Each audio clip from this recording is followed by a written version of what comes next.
네, 이 시간에는 하나님만이 내 신앙의 목적이다라는 제목을 가지고 함께 말씀을 나누도록 하겠습니다. 보통 교회들은 다 교회 요람을 가지고 있죠. 그 안에 성도들의 주소도 적고 직분도 적고 뭐 교회에 관련된 그런 뭐 정관이라든지 이런 것도 다 실어놓고 그렇게 하죠. 근데 그 뒷부분에 뭐가 있습니까? 그 사업체를 소개해 주잖아요. 근데 이런 사업체 소개에 대해서 좀 비판하는 분들이 있어요. 이렇게 하면 안 된다라고 비판하는 부분들이 있습니다. 그 이유는 뭡니까? 그걸 올리는 이유가 만약에 다른 이유였다면 괜찮은데 그렇게 올리는 이유가 우리 성도들 거 팔아주자, 우리 성도들 매출 올려주자라고 하면 그것은 문제가 된다는 것이죠. 뭐 물론 우리가 전도를 하기 위해서는 더 적극적으로 믿지 않는 사람의 가게를 이용하면서 관계를 맺어갈 필요도 있죠. 뭐 이런 이유에서도 물론 비판하는 사람들이 있겠지만, 그러나 또 한 가지 위험한 점은 뭡니까? 만약 자기 교회 성도들의 물건만 팔아주자는 분위기가 이렇게 교회 안에서 형성이 되면 신앙생활의 목적이 사업의 번창으로 전도될 수 있는 그런 매우 큰 가능성을 갖게 된다는 것입니다. 이것은 뭐 믿음이 약한 자나 강한 자나 그런 유혹을 매우 강하게 받는 것 같아요. 그리고 내가 하는 사업이 심각하게 성도들에게 영향을 받을 때는 또 그것이 직분이나 뭐 믿음의 크기와 상관없이 그렇게 흔들려가는 그런 모습들을 우리가 많이 본다는 것이죠. 즉 하늘의 영광을 추구해야 되는 교회의 시선이 자꾸 땅으로 떨어지게 되는 것이에요. 그래서 육신의 것을 추구하는 쪽으로 교회의 목적이 또 교회의 목표가 변질될 수가 있습니다. 그래서 만약에 뭐 다른 목적으로 그런 것들을 기록해 준다면 모르겠지만, 근데 저는 솔직히 못 찾겠어요. 왜 사업체를 그 뒤에다 적어주는지 솔직히 그 다른 이유는 못 찾겠는데, 뭐 다른 이유가 있다면 괜찮겠지만, 만약에 정말 우리가 우리 성도들 거 물건 팔아주자라는 것으로 요람도 만들고 홈페이지에도 실어주고 한다면 그것은 우리 한국교회가 매우 세속적인 방향으로 흘러가고 있다라고 봐도 무방할 것입니다. 그런데 실제로 우리 한국교회의 모습이 정말 그렇죠.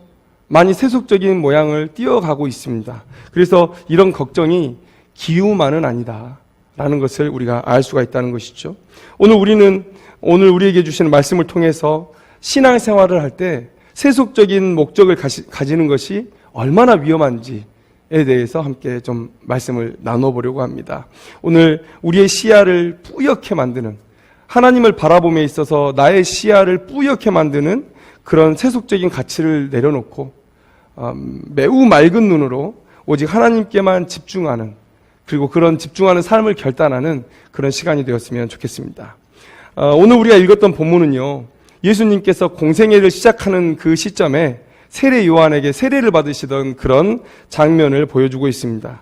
그런데 이 말씀을 읽다가 또 묵상하다가 이거 이상하다라는 부분이 이렇게 제 안에 발견되어졌습니다. 평소에 그냥 읽었던 본문인데 이거 좀 이상한데? 라는 그런 부분이 있었어요. 그게 바로 21절 처음 부분에 나오는 백성이 다 세례를 받을세라는 이 부분입니다. 백성이 다 세례를 받을세. 누가는 세례 요한의 세례를 거부하는 사람이 없었다라고 지금 오늘 얘기를 하고 있는 거거든요. 백성이 다 세례를 받았다. 그러니까 누가가 볼 때 모든 사람이 세례 요한을 따르려고 하고 또 좋아하고 그의 말씀이 되게 찌르는 말씀이었음에도 불구하고 그를 쫓으려 했다. 그리고 멀리 요단강까지 걸어가서 또 세례를 받으려고 했다는 것을 오늘 누가가 증거해 주고 있습니다. 그렇다면 낯설죠. 왜 그렇습니까? 세례 요한이 인정한 예수님은 거부하면서 세례 요한은 인정했다 라는 것이죠. 오히려 세례 요한이 더 큰 자라고 인정했던 예수님은 거부하고 자기 스스로를 예수님 앞에서 낮췄던 그 세례 요한을 인정하는 그것 매우 낯섭니다. 우리가 요한복음 3장 26절에서 30절의 말씀을 보면 이 세례 요한의 제자들, 세례 요한에게 세례받던 사람들이 다 예수에게 가는 거예요. 그래서 제자들이 묻습니다. 이거 위기다. 그래서 선생님에게 묻죠. 선생님이 증언하시던 이가 세례를 베풀매 사람이 다 그에게로 가더이다. 그러니까 세례 요한이 뭐라고 얘기합니까? 만일 하늘에서 주신 바 아니면 사람이 아무것도 받을 수 없느니라. 내가 말한 바 나는 그리스도가 아니요 그의 앞에 보내심을 받은 자라고 한 것을 증언할 자는 너희니라. 신부를 취하는 자는 신랑이나 서서 신랑의 음성을 듣는 친구가 크게 기뻐하나니 나는 이러한 기쁨으로 충만하였노라. 그는 흥하여야 하겠고 나는 쇠하여야 하리라 하니라. 자, 세례 요한의 말에 그 의미는 무엇입니까? 본 뜻은 이거죠. 예수님이 나보다 더 큰 자라는 사실이에요. 나의 일은 너희들에게 그 그리스도를 소개하는 것이고 너희들로 하여금 그를 그리스도로 영접하게 하는 것이다. 이제는 그를 따르라는 거예요. 세례 요한이 이렇게 예수님을 인정했습니다. 그런데 왜 그토록 열심히 세례 요한을 따르고 그의 말을 청종했던 그 유대인들은 이 예수를 거절하자는 거예요. 왜 거절하죠? 왜 세례 요한이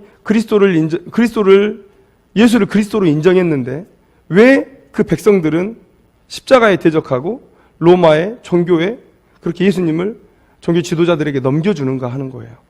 이렇게 보면 또 이상한 부분들이 있어요. 우리가 앞에 3장 7절 말씀을 보면 세례 요한이 상당히 강하게 자기에게 나온 백성들에게 모욕을 주는 장면이 있습니다. 뭡니까? 독사의 자식들아라고 부르는 거죠. 이 말을 듣고 여러분 기분 좋을 사람은 아무도 없을 겁니다. 독사의 자식들아, 사탄의 자식들아라고도 들릴 수 있습니다. 아담과 하와를 유혹했던 그 뱀을 생각한다면 이 사탄의 자식들아라는 말로도 들릴 수 있습니다. 상당히 모욕적인 말이죠. 스스로를 아브라함의 자손이라고 여기는 그런 사람들에게 이런 말은 상당히 모욕적인 언사죠. 그리고 또 이어서 뭐라고 얘기합니까? 돌들로도 아브라함의 자손이 되게 하신다는 거예요. 니들은 돌만치도 못한다 라는 얘기죠. 상당히 모욕적인 언사입니다. 그런데도 불구하고 이들은 세례 요한에게 나와요. 그리고 매우 순종적인 태도로 구원의 방법을 물어봅니다. 그러니까 세례 요한의 사역에 사람들이 그렇게 논쟁하지 않았어요. 그렇게 이것저것 따지거나 묻지 않았습니다. 종교 지도자들도 세례 요한의 사역을 막지 않았습니다. 그리고 심지어 헤롯도 이 살로메와 헤로디아의 이 계략에 넘어가서 세례 요한을 죽이기는 하지만 그러나 죽이기 전에 근심했다고 말하고 있어요. 그리고 요세푸스는 그 역사학자 요세푸스는 기록하기를 뭐라고 얘기하냐면 이 헤롯이 세례 요한을 죽인 이유는 세례 요한이 그 백성들의 인기를 등에 업고 반란을 일으킬까 두려웠기 때문이다라고 말해요. 그러니까 그 시대의 백성들이 얼마나 세례 요한을 따랐는지 또 세례 요한의 인기가 얼마나 하늘을 찔렀는지 우리는 알 수가 있죠. 그런데 이렇게 세례 요한을 따랐던 유대인들이 왜 세례 요한이 인정했던 메시아 그리스도 예수는 이렇게 적대시하는가라는 거예요. 왜 이렇게 적대시할까? 여러분, 이후에 근거를 더 대겠지만 결론적으로 말씀드리면 그들이 신앙하는 데 있어서 매우 세속적인 목적을 가지고 있었다는 거예요. 이게 그들이 세례 요한은 받아들이지만 예수님은 거절한 이유입니다. 아니, 세례 요한과 예수가 한 가르침을 가르치고 있는데 이해가 안 됩니다. 세속적인 목적을 가졌다면 세례 요한도 거절해야 되는 거 아닙니까? 라고 물으실 거예요. 그럼 그것에 대해서 함께 얘기를 나눠보자는 거죠. 여러분, 회개하라는 말, 쓴소리예요. 그죠? 그리고 우리의 본성을 거스르게 하는 매우 힘든 요구입니다. 그런데 여러분, 그렇지 않을 수도 있어요. 그리고 오늘 유대인의 모습 속에서 그렇지 않은 모습들을 우리가 발견합니다. 자, 회개하라는 이 세례 요한의 메시지는 그들의 육신의 생각과 그리고 그들의 죄된 본성과 매우 딱 들어맞았어요. 왜 그렇습니까? 그들에게 역사는 교과서예요. 그 교과서 안에 믿음의 공식이 있습니다. 그리고 형통의 공식이 있습니다.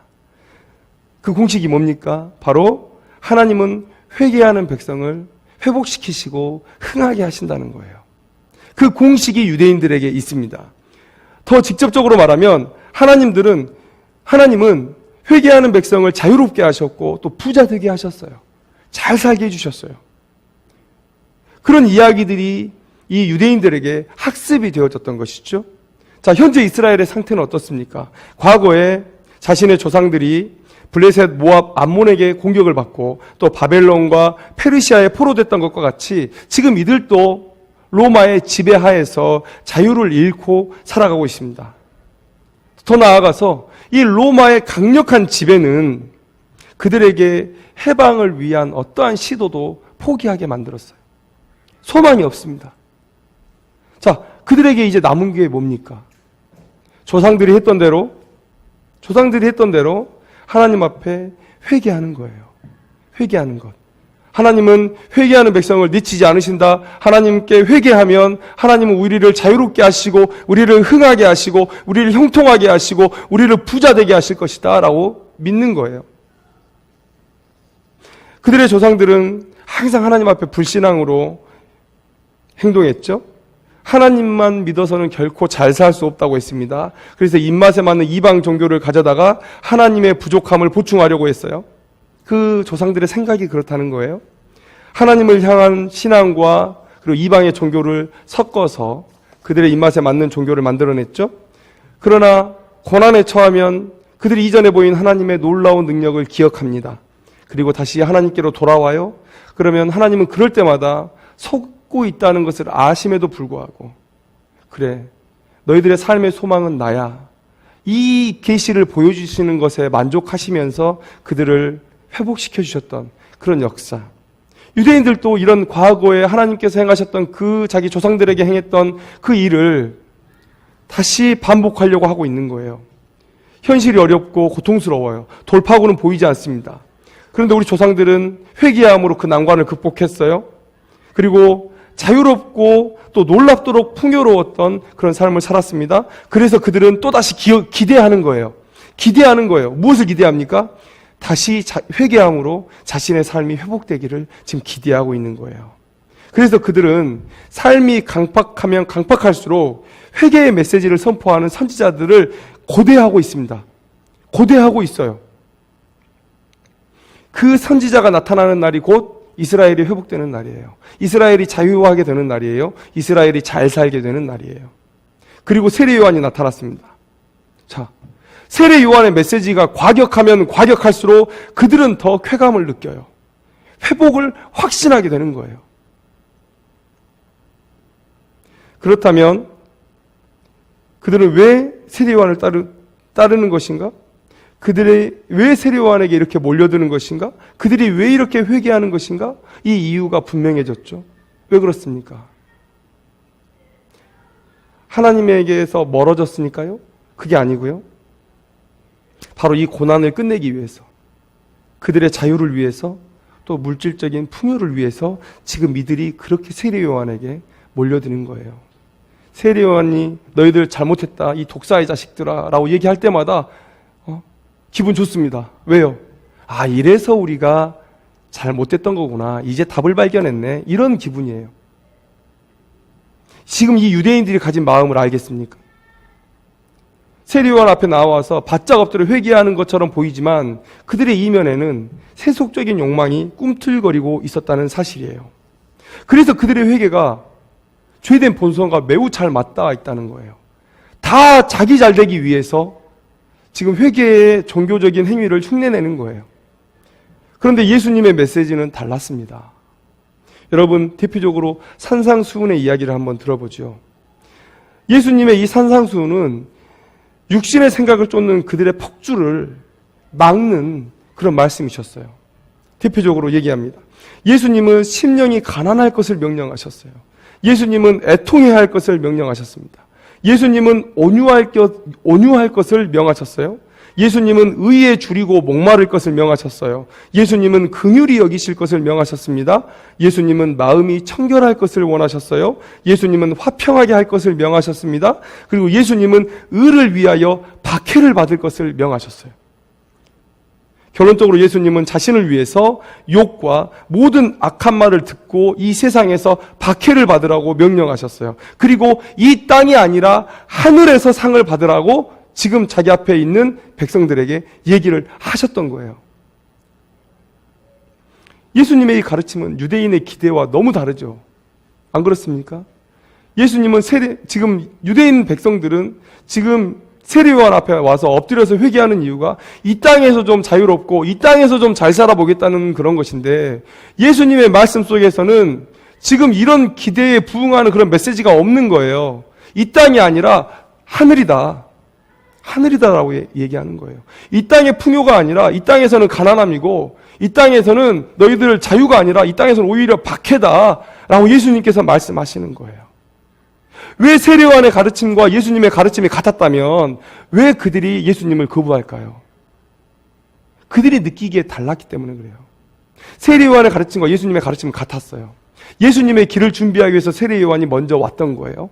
그런데 듣는 사람의 입장에서는 그게 달랐던 거예요. 왜요? 왜 달랐습니까? 똑같은 말씀인데 받아들이는 내 마음이 그것을 다르게 보는 거예요. 내 마음에 무엇이 가득 차 있기 때문에? 바로 세속적인 욕심이 가득 차 있기 때문에. 여러분, 물론 예수님은 본인이 하나님의 아들이라고 했다는 그 이유로 신성 모독의 죄를 쓰시고 죽으셨죠.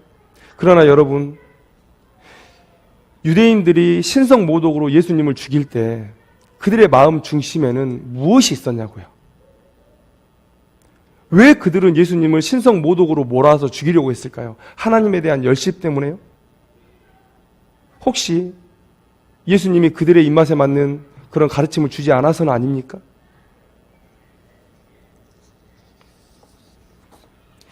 분명히 예수님을 따르는 많은 사람들이 있었어요. 그들의 마음 가운데 흔들림을 경험한 많은 사람들이 있었습니다. 요한복음 7장 31절 말씀에 이렇게 기록되어 있어요. 무리 중에 많은 사람이 예수를 믿고 말하되 그리스도께서 오실지라도 그 행하실 표적이 이 사람이 행한 것보다 더 많으랴. 예수님은 충분히 보여주셨어요. 그리고 많은 사람은 또 예수님께 돌아오기도 했어요. 그런데 돌아오지 않는 사람은요. 또 요한복음 10장 23절 24절의 말씀에 이렇게 기록되어 있습니다. 예수께서 성전 안 솔로몬 행각에 거니시니 유대인들이 애워싸고 이르되 당신이 언제까지나 우리의 마음을 의혹하게 하려 하나이까? 그리스도이면 밝히 말씀하소서 하니. 여러분, 매우 이상한 질문입니다. 왜요? 예수님은 계속해서 본인을 하나님의 아들이요 그리스도라고 계시하셨어요. 그들이 조금만 귀를 열고 마음을 열고 말씀을 들었더라면 충분히 깨달을 수 있는 말씀입니다. 그리고 이미 많은 사람이 예수를 그리스도로 믿고 있어요. 그리고 세례 요한도 그렇게 증거를 했습니다. 그런데 왜 이런 질문을 던집니까? 믿고 싶지는 않은 거예요. 믿고 싶지는 않은데 본인의 마음 가운데 있는 의혹은 털어버리고 싶은 거예요. 예수 저 사람의 입에서 그래 내가 거짓말했다. 나 그냥 사람이지 하나님의 아들 아니다. 이 말을 듣고 싶은 거예요. 예수님은 주구장창 본인의 그런 정체성에 대해서 말씀하셨지만 죽을 때까지 계속 이 질문을 받아요. 너 누구냐는 거예요. 너 누구냐? 왜 그랬을까요? 그들은 듣고 싶지가 않았던 거예요. 듣고 싶지가 않았던 거예요. 그들이 듣고 싶은 말은 따로 있던 거예요. 예수님의 이 가르침은 우리가 받아들이기가 좀 거북스러워요. 그러니까 이 사람이 하나님의 아들이 아니어야 돼요. 이 사람이 메시아가 아니어야 되는 거예요. 그래서 마음 가운데 그 세속적인 욕심이 가득 차 있으니까 계속해서 예수님의 가르침을 밀어내고 또 저항하고 거절하는 거예요.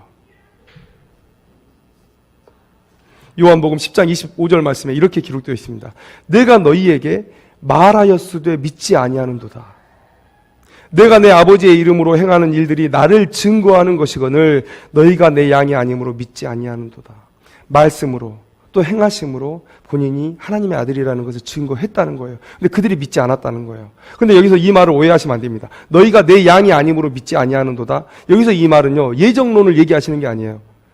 창세전에 너희들은 택함을 받지 않았기 때문에 너희들이 지금 내 말을 받지 않은 거야. 이렇게 받아들이시면 안 돼요. 이 말을 듣는 많은 청중들 중에 초대교회 때 또 교회에 들어온 사람도 있을 거예요.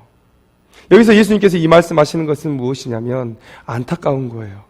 내가 그렇게 말하고 내가 그렇게 보여줬는데 왜 믿지 못하니? 그러면서 그들을 자극하는 거예요. 믿음으로 나오라고. 안타까워서 자극하시는 거예요. 예수님은 이렇게 보여주셨다는 거예요. 본인의 정체성을. 근데 그들이 거절했다는 거예요. 왜요? 그들의 마음 가운데 세속적인 욕심이 가득 차 있었기 때문에. 여러분, 히브리서 4장 2절 말씀에 이런 말씀이 있습니다. 그들과 같이 우리도 복음 전함을 받은 자이나 들은 바 그 말씀이 그들에게 유익하지 못한 것은 듣는 자가 믿음과 결부시키지 아니함이라. 여러분, 능동적인 동사로 지금 표현되어 있습니다. 그들이 받지 않은 거예요. 그들이 들은 내용을 믿음과 결부시키지 않은 거예요. 그럼 이것을 유대인의 이야기로 가져와 보자고요. 그들은 들은 자입니다. 복음을 들은 자입니다. 그런데 왜 그들의 마음 안에서 믿음이 자라나지 않습니까?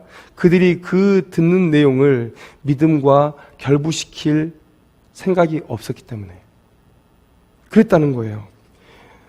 여러분, 왜 제가 그들이 육신의 생각에 사로잡혀 있었다, 음란과 부정과 사욕과 악한 정욕과 탐심으로 가득한 육신의 생각에 사로잡혀 있었다라고 말씀드리냐면, 그 근거가 바로 누가복음 3장 10절에서 14절까지의 세례 요한의 책망에 담겨 있습니다. 여러분 한번 보실까요?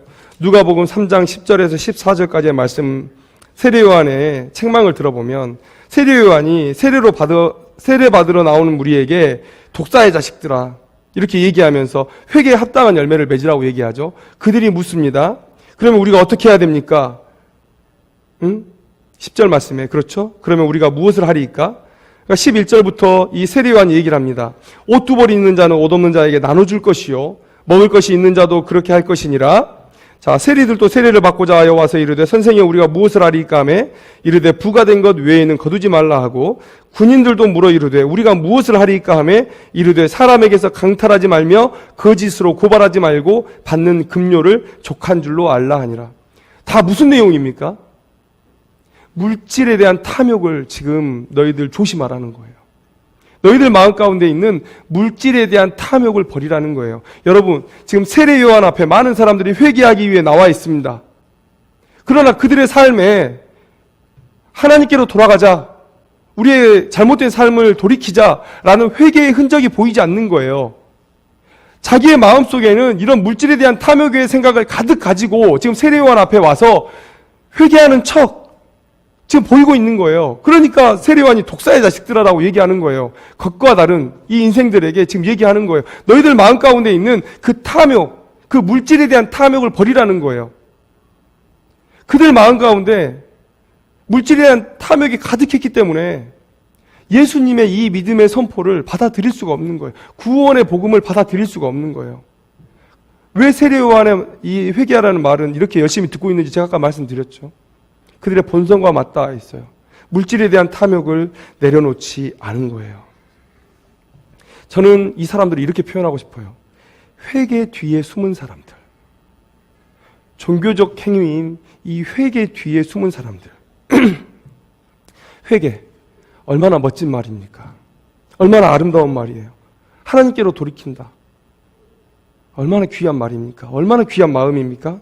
그러나 이 유대인들은 회개라는 종교적인 행위로 자신들의 세속적 탐욕을 살짝 덮어놨어요. 회칠한 무덤처럼 살짝 덮어놨습니다. 그리고 양심의 가책을 조금 더 가볍게 만들었어요. 그리고 아주 가벼운 마음으로 예수를 로마의 창과 칼 아래에, 또 유대인들의 모욕 아래에, 또 고통의 십자가로 몰아세웠던 것이죠. 여러분, 그래서 그 결과가 무엇입니까? 하나님의 복을 멀리 차버렸어요. 여러분, 하나님은 이 유대인들의 기대보다 훨씬 더 큰 복을 준비하셨어요.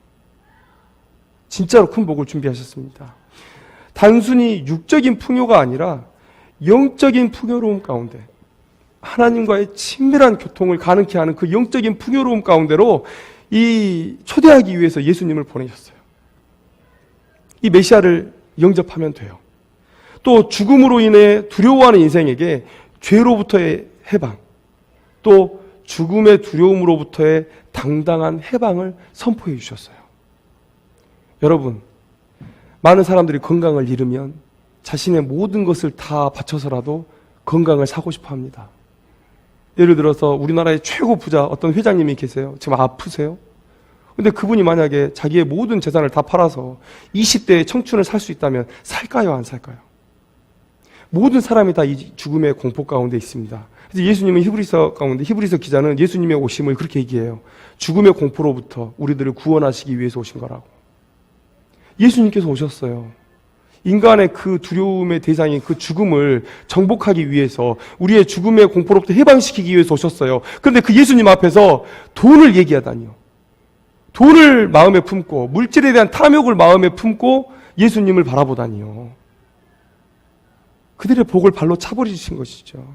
예수님은 단순히 이 육적 이스라엘이 아니라 진정한 하나님의 나라의 도래를 가져오시려고 이 땅에 오신 거예요. 그들이 그토록 소망했던 진정한 아브라함의 언약의 성취를 이루시기 위해서 이 땅 가운데 오신 거예요. 그런데 그들이 그렇게 아브라함의 자손이 되기를 소망하면서 예수님이 가지고 오신 이 축복을 발로 차버렸다는 거예요. 여러분, 우리가 신앙할 때 세속적인 목적을 가지고 우리가 신앙하면 이런 일이 발생합니다. 우리가 이 세상에서 기대하는 그런 물질적인 탐욕, 세상의 정욕을 쫓아서 우리가 신앙하면 그러면 이런 일이 발생해요. 하나님께서 더 놀라운 영적인 선물, 또 영적인 선물에 따라 우리에게 육적인 선물까지 허락하시는데 그런 모든 것들을 다 차버리는 그런 일들을 경험하게 된다는 것이죠. 오늘 이 말씀이 우리에게 주시는 교훈은 무엇입니까? 우리의 죄된 본성이, 육신의 세속적인 욕망이 우리의 마음을 지배하게 둬서는 안 된다는 거예요. 그렇게 될 때 하나님께서 우리를 만지시는 그 영혼의 터치를 느끼지 못하게 돼요. 요즘 이 시대 신자들 중에 이런 모습으로 신앙하는 사람들이 너무 많습니다. 너무 많아요. 교회 안에서 사업을 하려고 해요. 교회 안에서 이 교회를 이용해서 부를 추구하려고 해요. 인기를 취하려고 해요. 여러분, 선거철마다 국회의원들이 교회에 들어오는 걸 왜 방치합니까? 대통령 후보가 여의도 순복음교회에 왜 들어가게 내버려 둡니까? 동네 교회에 좀 크다는 교회에서 왜 그 사람들이 들어와서 간증하게 하고, 그 목적이 뭡니까?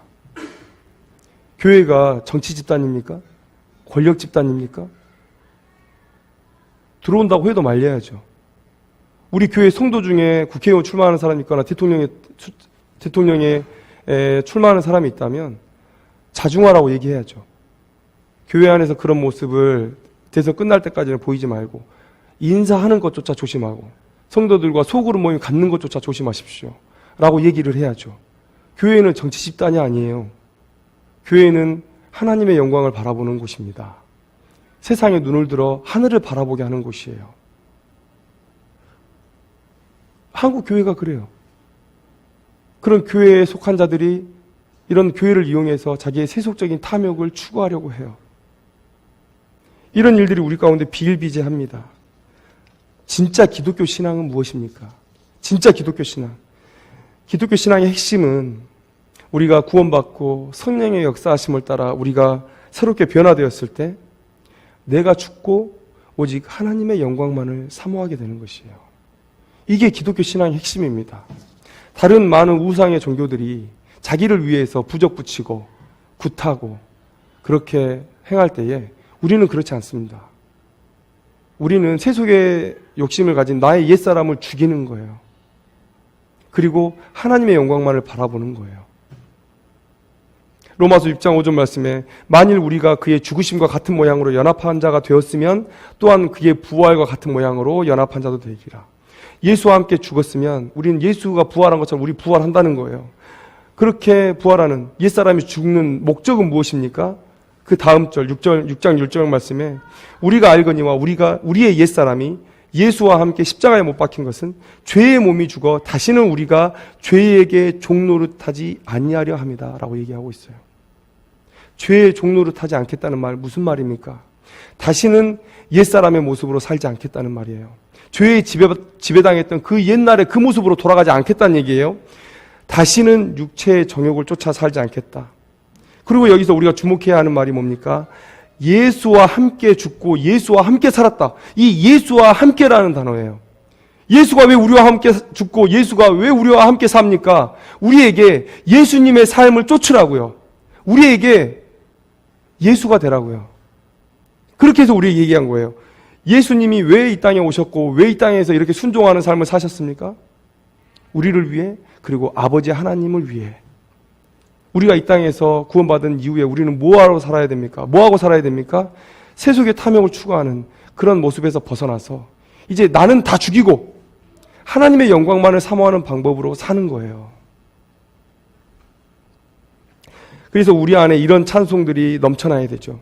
영원하신 왕, 곧 썩지 아니하고 보이지 아니하고 홀로 하나이신 하나님께 존귀와 영광이 영원 무궁하도록 있을지어다. 이 찬양으로 사는 삶이 우리의 신자의 삶이에요. 절대 세속적인 목적을 가지고 우리가 교회에 와서 또 우리가 신앙을 해서 또 하나님을 대면해서도 안 됩니다. 나를 죽이는 거예요. 이런 신앙의 태도로 우리가 견지해 나갈 때에 하나님의 놀라운 복에 영적이고 육적이고 하늘의 복이고 세상의 복이고 이 모든 복에 흠뻑 젖어 사는 인생이 될 수가 있다는 거예요. 복을 위해서 하나님을 믿는 게 아닙니다. 이 우선순위를 뒤바꾸면 하나님께서 우리가 처음에 추구했던 그 복보다 더 놀라운 복을 주세요. 하나님을 열심히 신앙했더니 우리에게 복을 주시는 그 하나님을 만나게 되는 거예요. 오늘 말씀의 제목처럼 오직 하나님만을 내 신앙의 목적으로 두고 살아가는 귀한 인생이 되기를 주님의 이름으로 축원합니다. 기도하겠습니다.